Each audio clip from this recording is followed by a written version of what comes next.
बिहार के सभी 38 जिलों में पशुओं के लिए हरा चारा की उपलब्धता सुनिश्चित करने की पहल पर सरकार काम कर रही है। सरकार की मंशा है कि हर हाल में डेयरी पशुओं को हरा चारा उपलब्ध कराया जाए ताकि दूध उत्पादन में कमी न हो। इसके लिए नए सभी जिलों में हरा चारा मानचित्र अध्ययन की शुरुआत की गई है। असल में राष्ट्रीय डेयरी विकास बोर्ड एनडीडीबी और बिहार राज्य दुग्ध सहकारी संगठन सहकारी के ध्यान से लीजिए संघ काम्फेड ने भारतीय अंतरिक्ष अनुसंधान संगठन इसरो के सहयोग से सभी जिलों में हरा चारा मानचित्र अध्ययन आरंभ करने की पहल की है।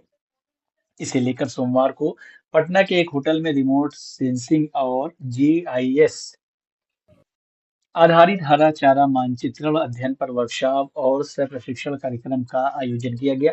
इस मौके पर डेयरी मत्स्य और पशु संसाधन विभाग के सचिव कपिल अशोक ने कहा कि राज्य में दूध उत्पादन बढ़ाने के लिए वैज्ञानिक और तकनीकी उपायों को अपनाना जरूरी है।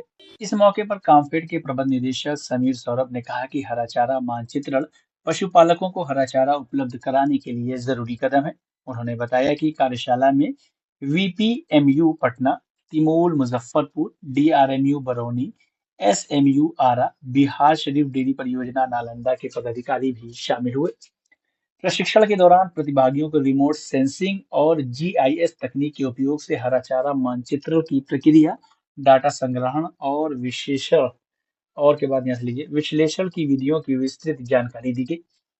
उन्होंने कहा कि बेहतर योजना बनाने में इससे मदद मिलेगी और इससे दूध उत्पादन की लागत कम होगी और पशुपालकों को अधिक फायदा होगा। एनडीडीबी कोलकाता के क्षेत्रीय प्रमुख डॉक्टर सब्यासाची रॉय ने वर्चुअल संबोधित किया और इसकी अहमियत पर विचार रखा। चारा मानचित्रण अध्ययन का मुख्य उद्देश्य राज्य में चारा फसलों के क्षेत्रफल और विभिन्न किस्मों का सटीक आकलन करना है। दूध उत्पादन की कुल लागत में चारा और पशु आहार का लगभग 70% योगदान होता है। यह अध्ययन चारा फसल का क्षेत्र, गुणवत्ता वाले बीजों की उपलब्धता तथा सिंचाई सुविधाओं के आधार पर समग्र स्थिति का वैज्ञानिक विश्लेषण प्रदान करेगा। गौरतलब है कि हरे चारे की कमी हर जगह है, खास तौर पर गर्मियों में हरे चारे की कमी हो जाती है। इसके चलते ये काफी महंगा मिलता है। इससे दूध की लागत भी बढ़ जाती है और किसानों को और जो किसान पशुओं को भरपूर हरा चारा खिला पाते हैं तो इस चारा के बाद हरा चारा के बाद यहाँ से लीजिए नहीं खिला पाते तो इससे दूध उत्पादन में कमी होती है, जिससे हर हाल में नुकसान पशुपालकों को होता है। अगर आपको हमारा ये वीडियो अच्छा लगा तो हमारे YouTube चैनल को सब्सक्राइब करना न भूलें।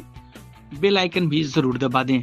इस तरह के वीडियोस को देखने के लिए Facebook और Instagram पेज को भी फॉलो करें।